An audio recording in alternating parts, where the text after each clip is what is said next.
Hola a todos, esto es Caza Etapas, tu podcast de ciclismo. Aquí estamos, otro programa más en el 33º de la segunda temporada, en el espacio dedicado a los amantes de las dos ruedas. Soy Pablo Pastor y me acompaña, como siempre, Pau Hernández. Hola, Pau. Hola gente, aquí estamos una semana más, semana posterior al Campeonato del Mundo de Ciclismo y la verdad, Pablo, que sorpresa, sorpresa, ¿no? Parece que en el Campeonato del Mundo siempre acertamos. Ya la temporada pasada lo hicimos con el mosquetero Alaphilippe y este año con otro compañero suyo. Aunque el Campeonato del Mundo nos deja esa respuesta de la adivina quién, ¿no? Que dijimos que el último campeón que había ganado la Vuelta a España y el Campeonato del Mundo había sido Jan Ullrich, que lo hizo en contrarreloj, pero ahora no. Ahora tenemos otro nombre, ¿eh, Pablo? Y vaya nombre. Ya sabéis, nos podéis seguir tanto en Twitter como en Instagram, @cazaetapas_. Uníos a nuestro grupo de Telegram, Caza Etapas Podcast, para comentar la actualidad del ciclismo, poniendo la lupita o clicando en el enlace que habrá en la descripción del programa. Podéis escucharnos tanto en iVoox, en Spotify, en Google Podcast, en Amazon Music, en Podimo y en Apple Podcast. Allí podéis suscribiros. Muchísimas gracias a los nuevos suscriptores y a los de siempre también. Darle me gusta o comentar como han hecho algunas personas esta semana. Esta semana tenemos tres comentarios y el primero de ellos es de un anónimo que nos dice, Alaphilippe va a callar a mucha gente. Ale Julián, un Alaphilippe que al final casi que no lo vimos, ¿no?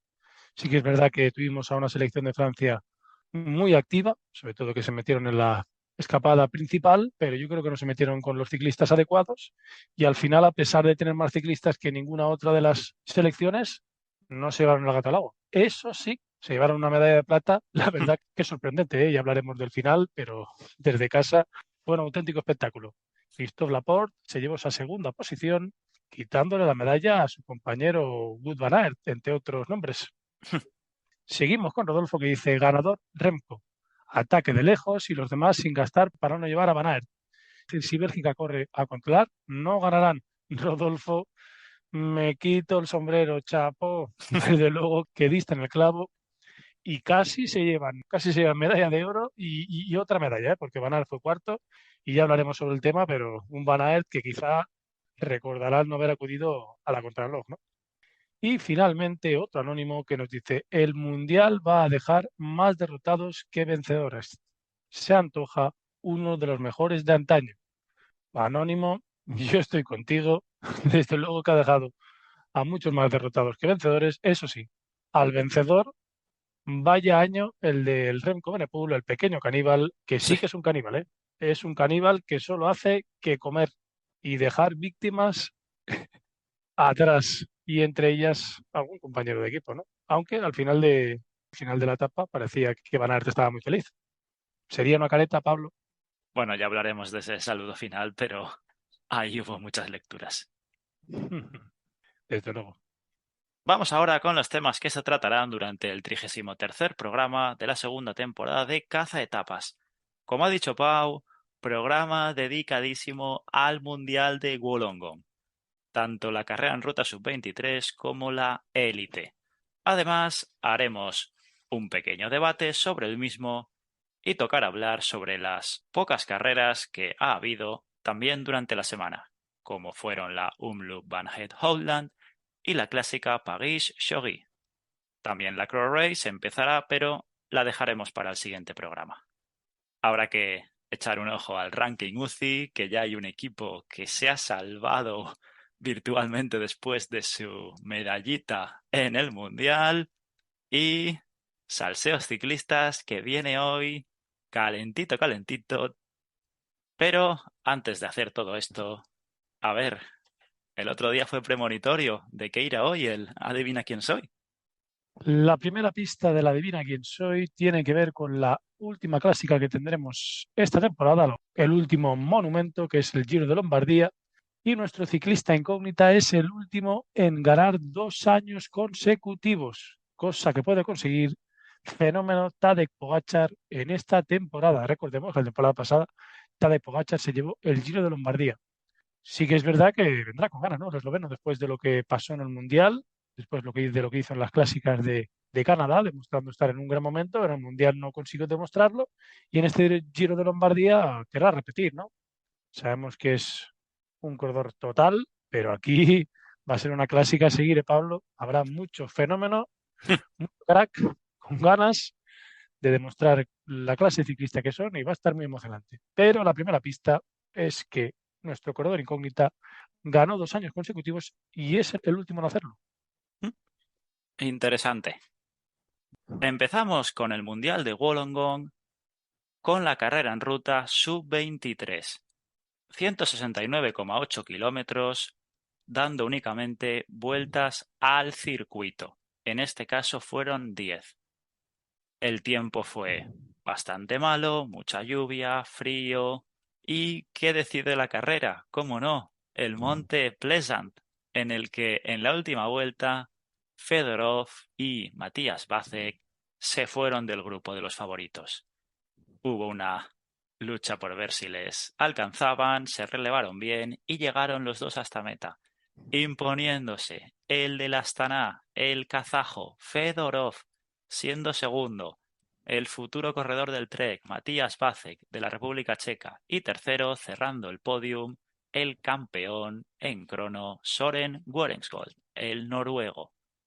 Los mejores españoles fueron Raúl García Pierna, 21º, y nuestro amigo de cazaetapas, Pau Miquel, 22º. Y primer sudamericano fue Germán Darío Gómez, el colombiano, posición número 58.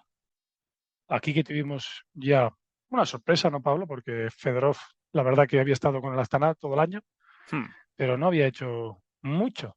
Pero aquí se movió con inteligencia, demostrando lo que después vimos en la categoría senior, ¿no? Que era un circuito trampa, que si te movías en el momento adecuado te veían en meta, ¿eh? Así que aquí sí que es verdad que estuvieron a punto de coger a los dos ciclistas que iban por delante. De hecho, el noruego Warensholt casi se lleva doblete aquí en este campeonato del mundo sub-23, porque recordemos que fue el campeón de la crono, y aquí fue tercero, se lleva oro y bronce, que es un auténtico espectáculo para el corredor del 1X, otro ciclista que nos encantaría ver en carreras de primer nivel y que nos dan más motivos para pedir que el 1X vaya a más carreras World Tour, porque tienen una gran cantera y grandes ciclistas. Y la verdad que no, que es sorprendente, ¿no? La victoria de Fedorov, que se movió muy bien y en ese sprint final fue más fuerte que Base, que el checo. Y al final es un equipo de la selección española que se movió, sobre todo un Raúl García Pierna que lo intentó varias veces. Sí que es verdad que quizás no fue en el momento más correcto, ¿no? Y al final en el grupo principal, donde a lo mejor fue Warensholt, a mí me sorprendió que no se llevara el sprint Olaf Koit, ¿no? El Hmm. corredor de Países Bajos, que ha tenido muchas victorias esta temporada con el Jumbo-Visma, que es muy joven, con tan solo 20 años, y que era un poco la ancla que tenía el grupo, ¿no? ¿No? Para Sí. tirar. Hmm. Además, él estaba solo por Países Bajos y el resto de selecciones no tiraban pensando, como lleguemos delante, el que es campeón del mundo es Olaf, aunque al final en el sprint del grupo quedó tercero, fue quinto de la clasificación final y una sorpresa, ¿no? Yo con el grupo pensaba que iba a ser el mejor, aunque Barenschol demostró que con ese 1,91 de altura, con esa estatura y con esa percha y con esa planta que tiene, el noruego es un gran ciclista, que es un gran contrarrelojista y que también tiene condiciones de ser un gran clasicómano. Hmm. Y un Fedorov que es ahora el último kazajo en ser campeón del mundo sub-23 y el anterior nombre es Alexei Luchenko, que precisamente en el campeonato senior estuvo a punto de llevarse medallas, ¿eh? De hecho, fue el ciclista que estuvo más cerca de Remco Evenepoel en la exhibición que hizo el pequeño caníbal y que la verdad que si llega al nivel de Luchenko ya sería un éxito total para el ciclista y también para el equipo, el Astana, ¿no? La verdad que tener un equipo World Tour como es el Astana para un país como Kazajistán es un auténtico espectáculo. Un país que no tiene grandes deportistas de élite en otros deportes, aquí en el ciclismo la verdad que tiene muy buena cantera y saca grandes nombres. De hecho, son los mejores ciclistas de Asia, ¿no? Una carrera que fue bastante dura, además de por el recorrido por la lluvia, y sí, saltó la sorpresa. Yo creo que poca gente esperaba ver a Fedorov ganando. Y hay que dar un dato, que el corredor está sin contrato para 2023. Alegría doble. Sí, porque esta victoria igual le hace sumar algún cerito, ¿no? Al contrato que pueda conseguir. Y yo viendo la planta que tiene, la condición de ciclista que tiene, sí que es verdad que no ha sido su mejor año, yo apostaría por él, ¿no? Es muy joven, tiene 22 años, aún le queda mucho recorrido y yo creo que se le puede hacer un contrato, ¿no, Pablo, en el World Tour? Sí, seguro que lo tendrá. Vamos ahora a la carrera, al carrerón, la ruta élite. Casi 100 kilómetros más que la sub-23, 266. Empezó antes de hacerse el circuito, que se hizo 12 veces. Se subió el monte Queira, que parecía que en principio no iba a pasar nada. Pero Francia se puso a tirar a muerte, yéndose un grupo de 30 corredores aproximadamente, con Van Aert, varios franceses, Marc Soler, Rougadriat, Pogačar o Van Barle. Cogieron 2 minutos y Alemania tiró por detrás en el pelotón con Colombia. Este grupo lo dejaron Pavel Sivakov, Serri, O'Connor, Lucas Plapp y Batistela. A 11 vueltas del final, los fugados, que no había corredores de gran nombre, tenían 1 minuto 40 con este quinteto y 2:40 con el grupo de Pogačar y Van Aert, solo únicamente 3:20 con el pelotón, que los acabó cazando pocos kilómetros después.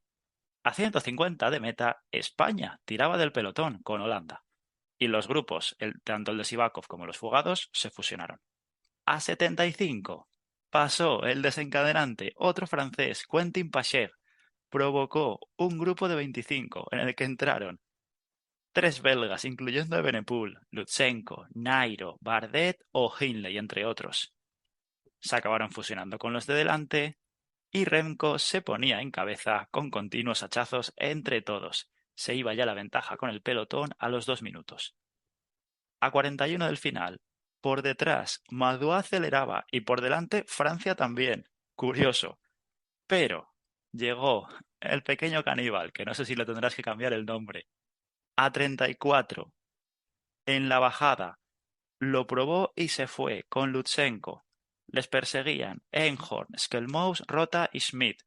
Pero, como no, en el Monte Pleasant, Remco soltó a Lutsenko a 25 de meta. Van Aert, viendo que ya se iba a quedar sin medalla, aceleraba desde el pelotón. Faltando ya una vuelta, Remco volaba, Lutsenko iba a 43 segundos, el cuarteto a 1:12 y el pelotón a 2:30. A 5 kilómetros, Lutsenko estaba a punto de ser absorbido, llegó el último kilómetro cuando Remco lo celebraba, a los fugados, aparecía por detrás, Tratnik parecía que iba a coger medalla, le cogió el pelotón y como bien has dicho antes, se impuso en esa medalla de plata Christophe Laporte. Tercero, y salvando al Bike Exchange, Michael Matthews, el australiano. Cuarto fue Van Aert, quinto Trentin. Y primer español, 11º, Iván García Cortina, que paliaba un poco la desastrosa situación de no tener a nadie en la fuga de 36. ¿Cómo viste el carrerón, Pau? Empezaré por el final, lo que has dicho sobre la selección española, que al final esa undécima posición de Gaitán García Cortina como que maquilla el resultado, ¿no? Maquilla como que a simple vista parece que lo hicieron muy bien, pero es que viendo la carrera, la verdad es que no les pudimos ver. Sí que es verdad que la selección española no venía con su mejor equipo, pero en ningún momento fueron protagonistas.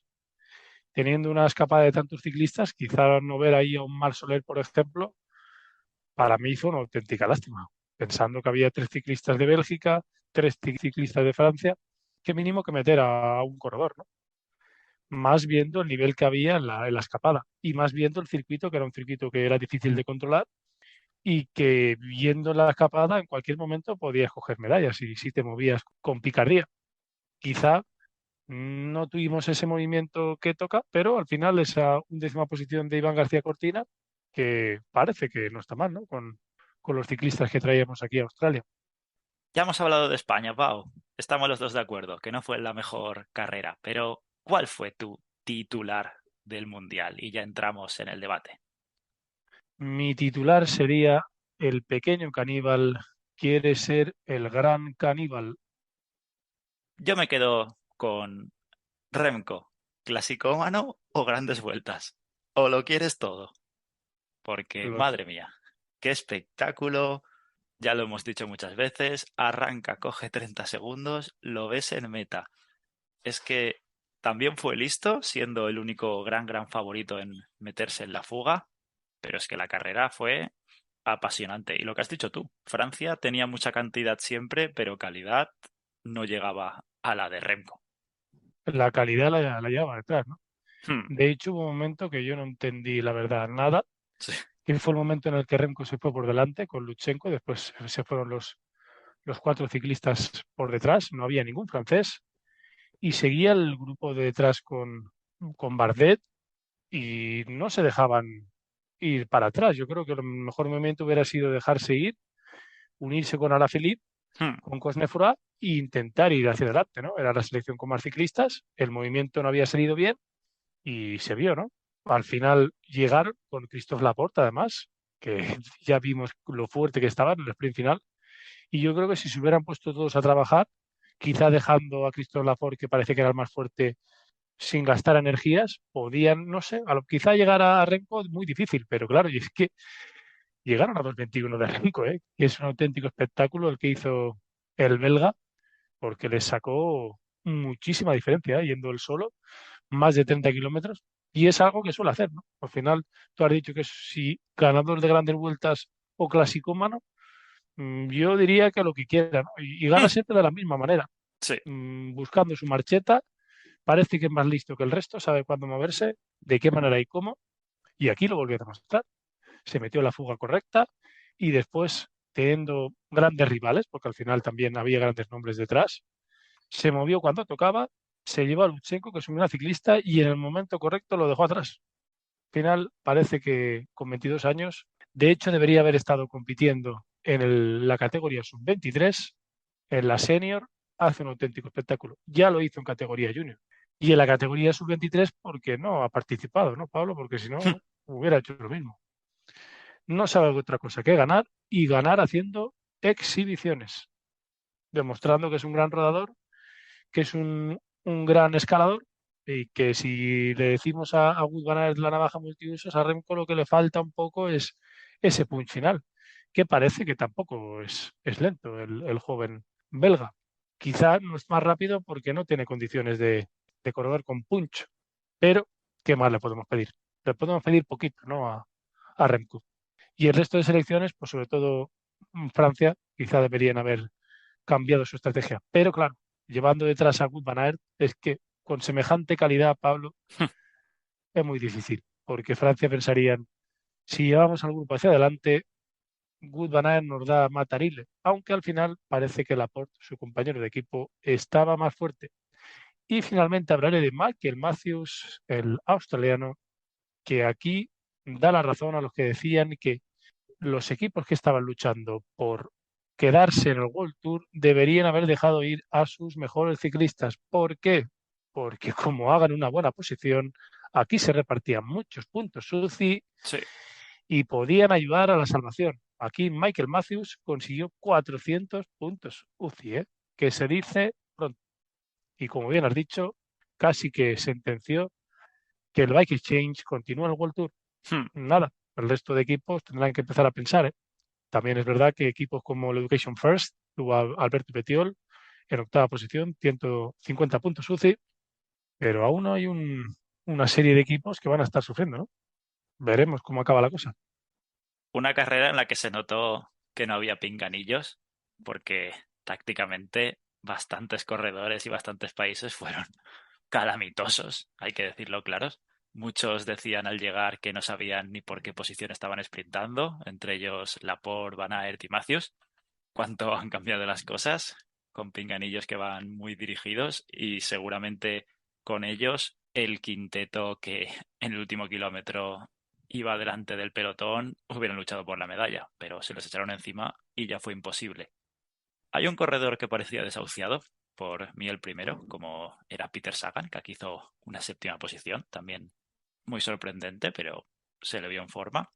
Aunque estuvo todo condicionado, eso a que el grupo acabara llegando, porque la carrera ves la clasificación sin haberla visto y te crees que se ha escapado Remco y que los otros han ido de la mano, pero es que hubo hachazos pero eso, desde el Monte Queira, al principio, más de 200 kilómetros por venir, se rompió ya la carrera, fue brutal. Francia, la verdad que sí que jugó sus bazas, pero eso, le faltaba un hombre fuerte, fuerte, pero por intentarlo no fue por los franceses.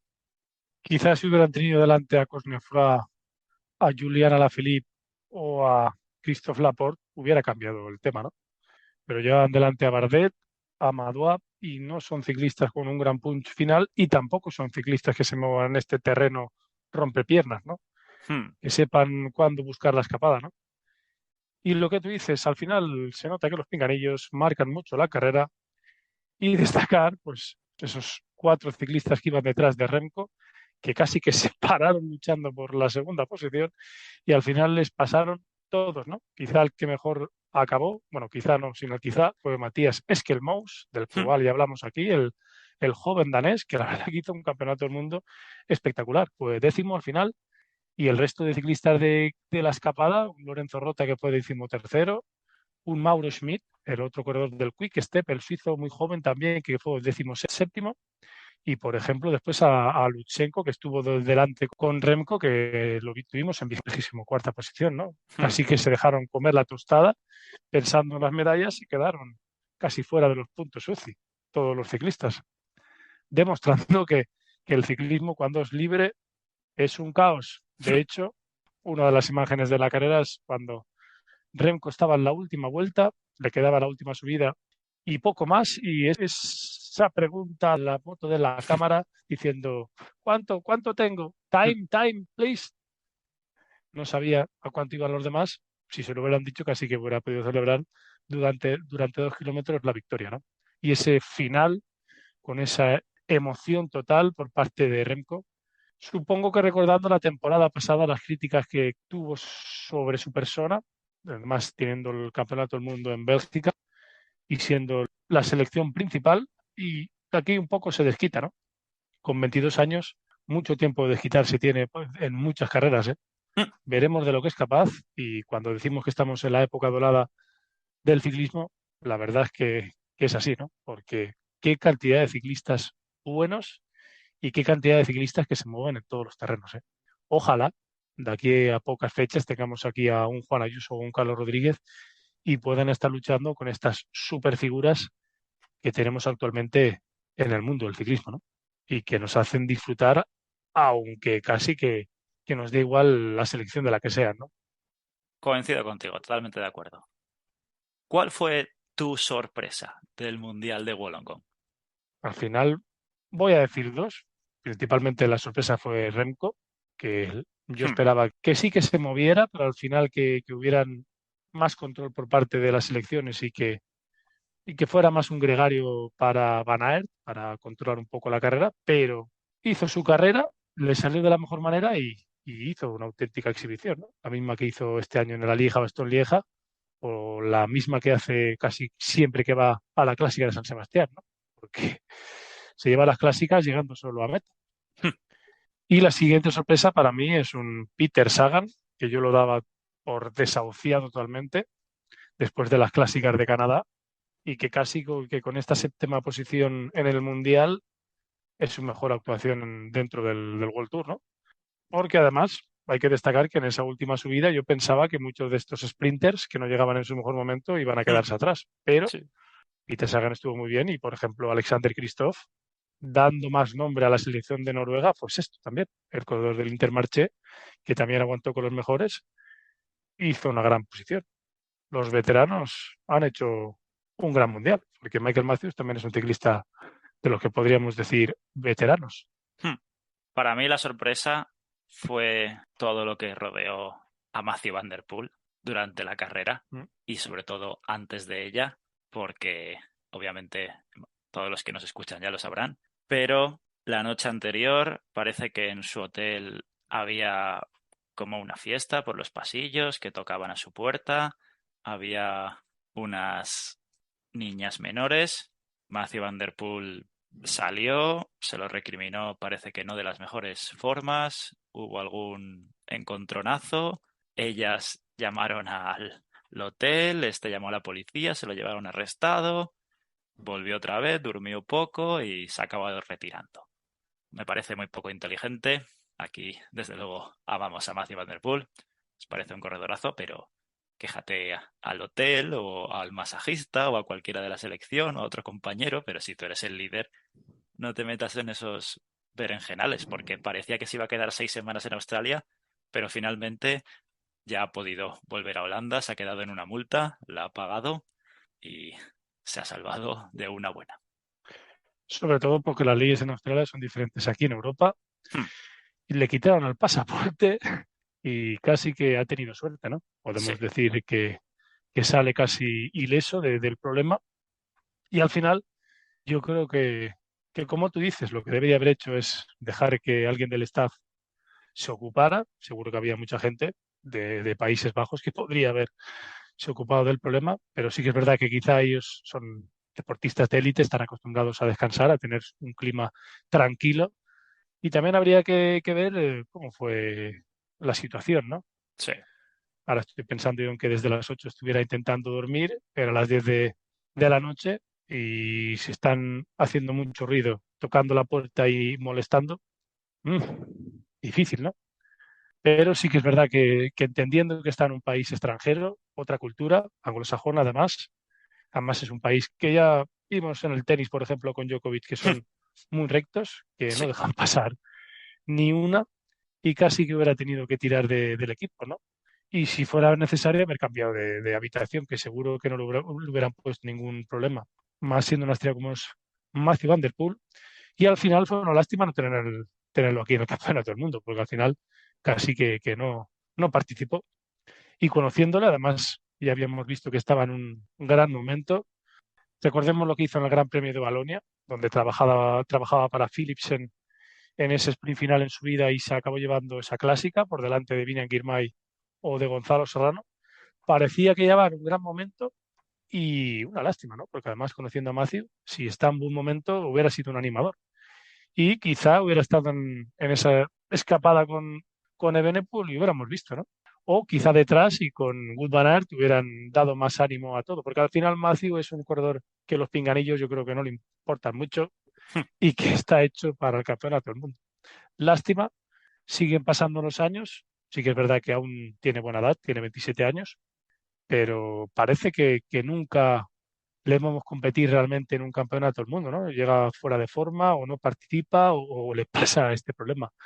Una lástima y ojalá la temporada que viene le podamos ver participar y en forma y de la mejor manera, porque es un ciclista que la verdad que está hecho para el campeonato del mundo en ruta y hasta el momento como que no lo hemos visto participar en su mejor forma y para todo aficionado al ciclismo es una auténtica lástima. Ahora, la decepción. Empezaré yo. Wout van Aert venía para ganar, había dejado la crono de lado, sí que estaba en una posición incómoda al estar Remco Evenepoel por delante. Él estaba aguantando, aguantando, pero su objetivo era ganar. Ya el año pasado también no lo consiguió y por si fuera poco, se quedó en la cuarta posición, que fuera del podium es la peor que puedes tener. Teniendo a Remco en la misma selección, a ver cómo se plantea la carrera o el recorrido tiene que ser mucho menos duro para que pueda ser el líder con todos los galones y consiga su mundial. Un Van Aert que parece que era premonitorio lo que pasó en la contrarreloj, donde ganó su compañero de equipo, Tobias Foss, y aquí al final que era algo como que los aficionados teníamos en mente, ¿no? Que algo iba a pasar. Y encima, para más intriga, a su compañero de equipo con el que tuvo el problema la temporada pasada. Y lo que tú dices, al final, venir como jefe de filas va a estar complicado, teniendo como compañero de nación a Remco. Y un Wout van Aert, si hemos hablado de Matthew Van Der Poel, que también tiene 28 años, también está en una gran edad para seguir compitiendo, pero también van pasando los Sí, años y no consigue ese maillot de arco iris, pero es que no lo consigue ni en ruta ni en contrarreloj. Y es un ciclista a la navaja multiusos, que ya hemos dicho que se mueve muy bien en todo tipo de carreras, pero que parece que siempre le falta algo. Y aquí, obviamente, esa medalla de chocolate que seguro que no es lo que él pensaba que iba a llevarse aquí en este campeonato del mundo. Es una gran posición, pero obviamente, siendo un gran croner y un gran clásico humano, irse de Australia con una cuarta posición sabe a poco, ¿no? Más teniendo en cuenta que en la contrarreloj ni participó. Pues mi decepción, obviamente, yo aposté por él.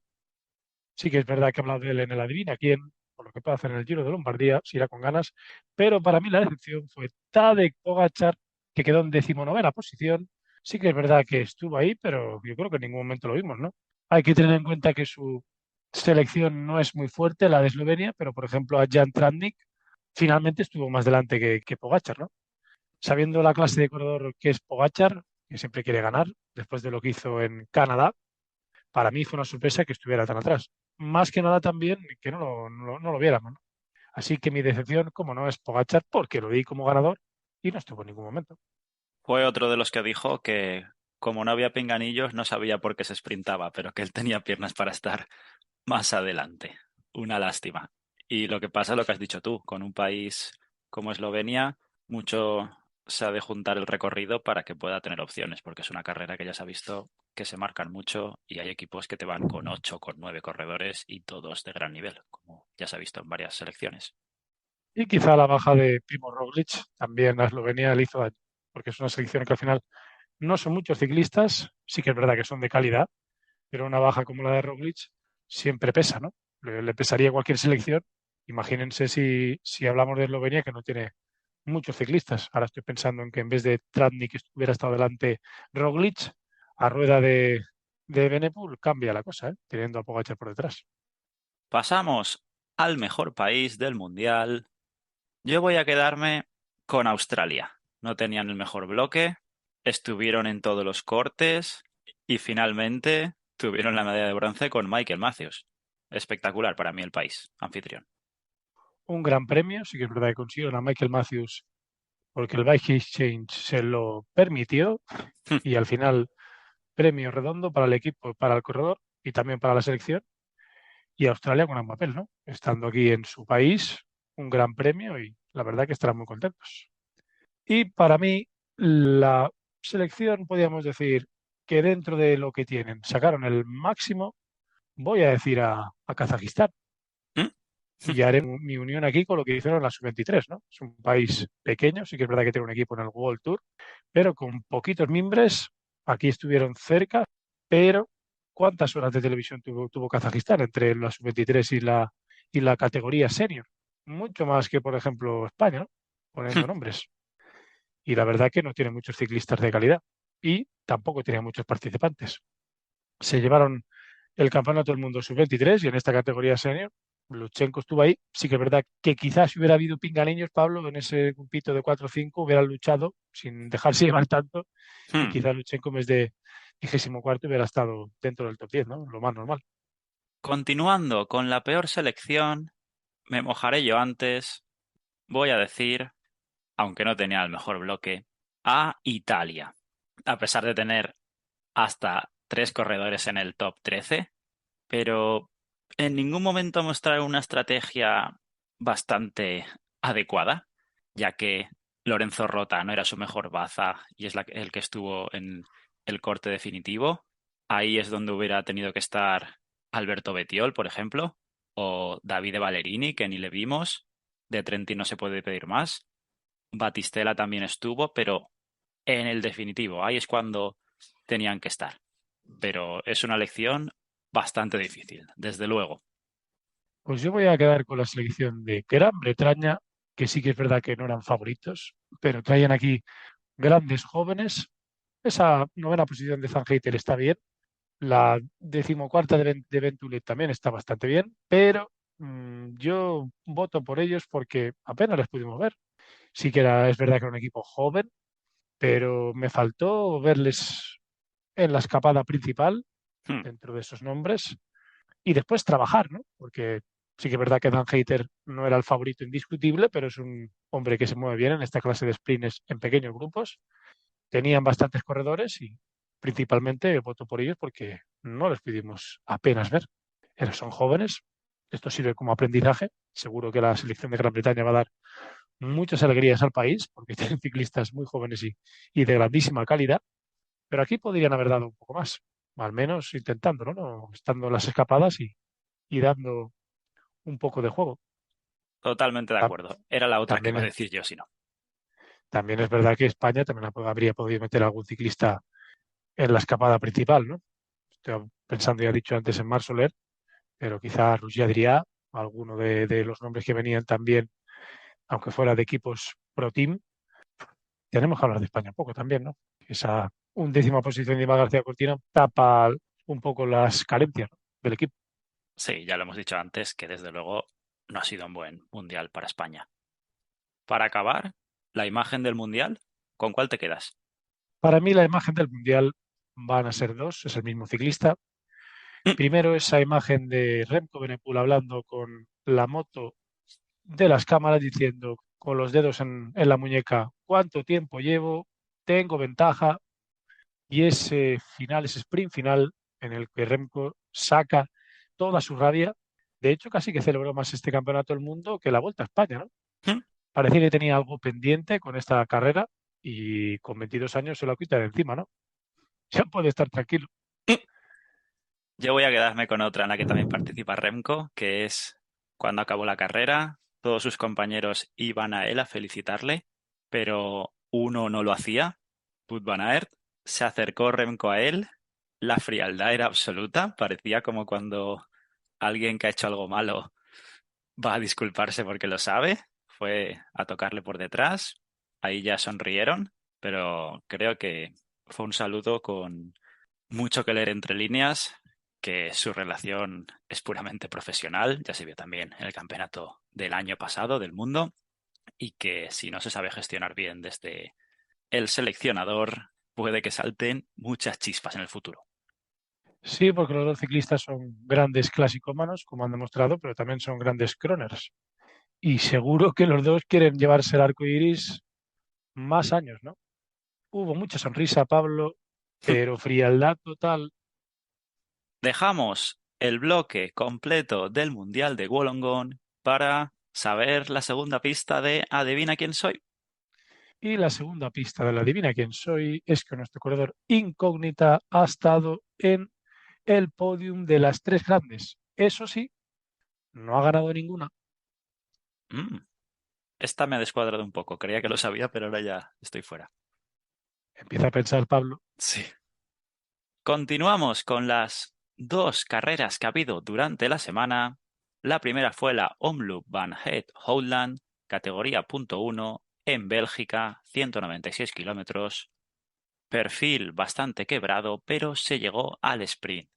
Y venció el belga del Alpecin, Jasper Philipsen. Segundo, Arnaud Delay, el belga del Lotto. Y tercero, que esto parece el gato y el ratón, Dylan Groenewegen, el del Bike Exchange. Max Canter, el sprinter del Movistar, fue el décimo. Y primer español fue Imanol Erviti en la posición número 59. Un Jasper Philipsen con esta victoria se lleva ya la novena de la temporada. Impresionante lo que está haciendo el belga del Alpecin. Y además de estas nueve victorias, también dos clasificaciones por puntos en el UAE y en el Tour de Turquía.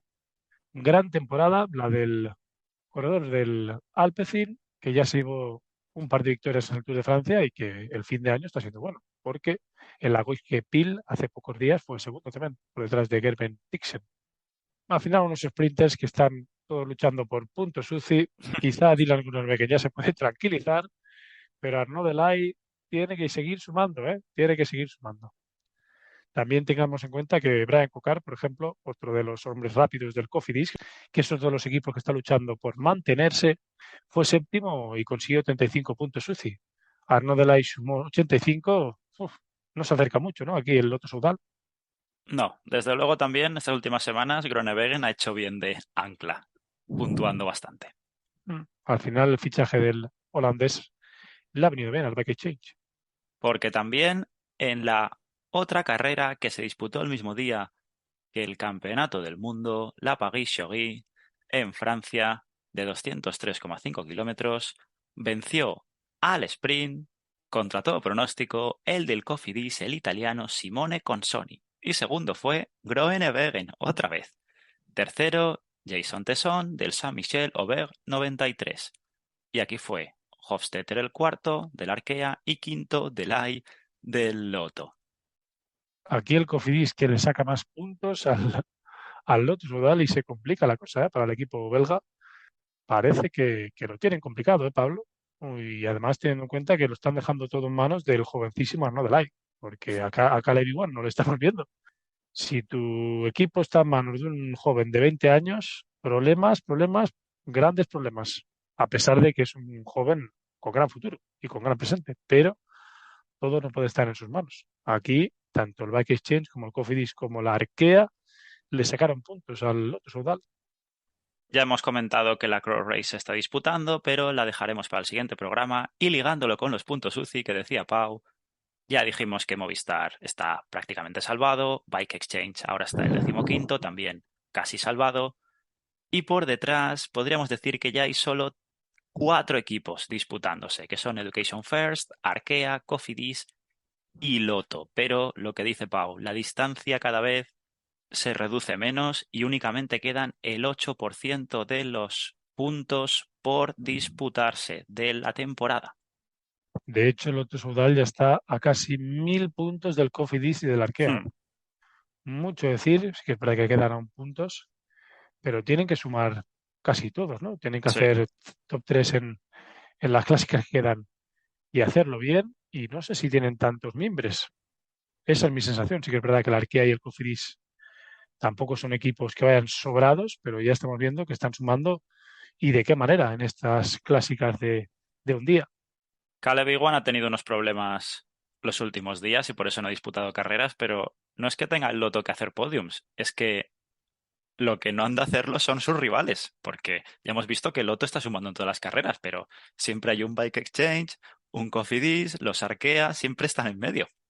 Sí, de hecho están siempre todos ahí. Sí que es Sí. verdad que el Education First, por ejemplo, por la clase de roster que tiene en estas clásicas, tanto francés como belgas no se meten, pero ahora llegará el Giro de Lombardía Hmm. y por ciclistas que tiene, es una carrera que se adapta más a sus condiciones y seguramente meterá algún ciclista en el top 10 o quizá dos. Y seguirá sumando, ¿no? Es un equipo, el Education First, que las clásicas italianas se va a mover bien, como bien han demostrado. Sí, sí. Luego verás las clásicas que quedan aún por disputarse en el calendario. Dejamos los puntos UCI y vamos con salseos ciclistas. Centrado en las renovaciones, muchos nombres. Atento, Pau. AG2R, Acheguel y Guarbás hasta 2023 y Prodom hasta 2024. Trek 2 años más a Eskelmous, el corredor que hemos hablado tanto hoy. Alpecin 3 años más a Vermeers y a Meurice. Y Bahrein a Wright y Mohoric hasta 2025 y Bouterpools, Sutterling y Zambanini hasta 2024. Bike Exchange, 2 años más a Darbridge, Hamilton, Scottson, Mesgek y más, y 1 año más a Coleoni y Grondal Jansen. Bora también renueva a Anton Palser, Grupama 1 año a Konovalovas, 2 a Vandenberg, a Lienhardt y a Legac, y 3 a David. En clave española, Ken Pharma, Aurco Berrade y Repa hasta 2024 y el último, Jumbo renueva a Wout van Aert hasta 2026. Sabemos algo del salario de Wout van Aert. Si estaba en el top 10 con 2 y algo, solo habrá que hecho que ir para arriba. Ahora falta saber cuánto para arriba, ¿no? Por lo que la clase ciclista que es, igual ahora mismo puede estar dentro del top 5 fácilmente, ¿no? Hmm, Sí que es verdad que Wout van Aert se mueve bastante bien también en cuanto a patrocinios. sí. Es el único ciclista que lleva un casco diferente al resto. De hecho, lleva el casco de Red Bull. No sabemos exactamente lo que gana, pero si el equipo le permite eso, supongo que es porque quizá Van Aert también es un poco más condescendiente en cuanto al salario, ¿no? Si le Sí. permiten que tenga otra clase de ingresos, él está a gusto en el Jumbo, ¿no? El equipo le deja hacer lo que quiere, él hace su calendario, cada año decide. Además, también participa en el ciclocross en las carreras que él quiere. Y la unión entre el Jumbo y Van Aert es perfecta. Quizá Van Aert lo que también quiere es victorias también en el campeonato del mundo, ¿no? Porque ya toca, ¿no? El llevar el arco iris. Y supongo que llevar el arco iris también le ayudará a ganar que algún que otro patrocinio, aunque poco le hace falta, creo yo, en cuanto a dinerito, dinerito. Y en cuanto al resto de nombres, hablar sobre todo del Bahrein, que con Wright y Mohoric hasta 2025 se asegura dos grandes ciclistas, además jóvenes, sobre todo Wright, y un Mohoric que es un seguro de vida en clásicas y que es un bajador impresionante. Después, destacar el Ken Pharma, con Urco Berrada y Repa, que aquí también renueva dos ciclistas con gran futuro, y yo creo que han hecho una buena temporada. Y para mí el mejor movimiento en cuanto a renovaciones es la de Matías Esquelmous por el Trek. Ya siempre decimos que el Trek es un equipo de veteranos Hmm. y el danés es un ciclista impresionante que ha hecho una temporada muy buena. De hecho, se lleva dos carreras por etapas, el Tour de Lane y el Tour de Luxemburgo. Justo el día que estamos grabando, Matías cumple 22 añitos. ¿Qué futuro tiene? Ya ha sido décimo en el Campeonato del Mundo en ruta y al final un corredor que no sé si acabará siendo un corredor de generales en grandes vueltas, pero que como clasicómano tiene un gran futuro y como corredor en cuanto a carreras de una semana también puede dar Hmm. más de una alegría, ¿no? Al final yo creo que dentro de todos los movimientos que has dicho es con lo que me quedaría, ¿no? De todos los ciclistas. Buena perla la que tiene Angeledo en sus manos. Sí, seguro que le da muchas alegrías. Bueno, Pau, vas buscando la música mientras hablo del calendario y del próximo programa. Por supuesto. Atención al calendario, ya que además de la Cross Race va a disputarse la Copa Agostoni, Giro de Lebrianche, punto uno, el Tour de Irán-Azerbaiyán, punto uno, el Giro de Emilia, categoría Pro Series, el Tour de Vendée, punto uno, la Famen Ardenne Classic, punto uno, el Tour de Taiwán, punto uno, el Sparkassen Munsterland Giro, categoría Pro Series, la Copa Bernocchi, Gran Premio BPM Pro Series, la Vince Chimay Vince Memorial Frank Van den Broek punto uno y los Tres Valles Varesinos Pro Series. Madre mía, si hay carreras. Muchas carreras, puntos UCI a repartir y seguro que los equipos irán al máximo. Sobre Sí, todo un Lotto Soudal que se la juega. sí, sí. Y en cuanto a la Cross Race, destacaré a un nombre como es el de Jonas Vingegaard, que después de ser ganador del Tour de Francia, aquí le tenemos. Por fin vuelve a competir y con ganas de verle, ¿no? Él dice que tiene como objetivo el Giro de Lombardía y Pablo, ¿cuántos ciclistas tienen el Giro de Lombardía como objetivo? Casi que va a ser más emocionante que el Tour de Francia o que el Campeonato del Mundo. Sí, después de 2 meses en la nevera, a ver qué tal está Vingegaard. Ganas de verle. Así que, en el próximo programa hablaremos de todas estas carreras. Y si tenemos tiempo, habrá que tener alguna sorpresa por ahí. Algo tendremos, ¿no? Entre manos. Como también tenemos entre manos la respuesta de Adivina quién soy. Y en el Adivina quién soy, decir como última pista voy a dar varios datos, ¿no? Que nuestro corredor incógnita fue 3 veces el ganador de la UCI World Tour, o sea, el que más puntos del World Tour tuvo. Y además, en los campeonatos del mundo en ruta, una temporada fue segundo y otra tercero. Ostras. Por la primera pista y por estas, diría encima cómo se retira esta temporada, a ver si la has dejado ahí votando, pero es que no ha sido podium en las 3 grandes vueltas. Iba a decir a Philippe Gilbert, Mm. que siempre ha hecho muchos puntos, pero lo del podium en las grandes vueltas, eso está fuera claramente. A ver, y podium, clasicómano, como no sea, a ver, Nibali. Pablo, he dicho que no ganó ninguna de las grandes vueltas. ¡Ostras! Es verdad. Nibali es ganador de las tres De las grandes 3 grandes vueltas. vueltas. No, podium y sin ganar. El nombre de nuestro corredor incógnita es un gran ciclista español como es Hoy, Joaquín Rodríguez, madre mía. corredor que siempre estuvo ahí, que la lástima es que nunca ganó una gran vuelta, no fue por intentarlo. Un Joaquín Rodríguez que siempre ha estado delante, tocando en el palo en las grandes vueltas, pero que a pesar de ello ha sido siempre un gran clasicómano, además de los dos giros de Lombardía que se llevó en 2012 y en 2013. En 2011 fue tercero. Parece que el Giro de Lombardía se la adaptaba muy bien a sus condiciones. Es un ciclista que en la Flecha Valona también ganó y que la Liège-Bastogne Lieja, por ejemplo, que es otra clásica que se adapta muy bien a sus condiciones, fue 2 veces segundo y otra vez tercero. Un gran ciclista que la verdad que en la 11 hizo un gran papel, después también estuvo en el Cais de Parc, lo que actualmente es el Movistar, pero que sobre todo sus mejores años fueron en el Katusha, en el equipo ruso, donde fue el jefe de filas indiscutible. Y aquí sí que lo hizo bien, ¿eh? Porque estando en el equipo ruso, esas tres clasificaciones UCI World Tour y esos grandes resultados tanto en grandes vueltas como en clásicas de un día. Y también en carreras por etapas, porque se llevó dos veces la vuelta a Cataluña y, por ejemplo, una vez la Ichulia. Muy bien, pero como Nibali también se retiraba en el Giro de Lombardía, ostras, esto ha sido una trampa en toda regla lo de hoy. Bueno, Pablo, la primera pista era clara, ¿no? Sí, Si sí, no ha sí, sí. ganado las tres grandes, no puede ser Nibali. Sí, sí, sí. Bien, bien, me ha gustado hoy. Él adivina quién soy. Bueno, siempre no se puede acertar, Pablo. Hmm. Pues venga, Pau, dale al play y pon la música, que nos vamos, amigo.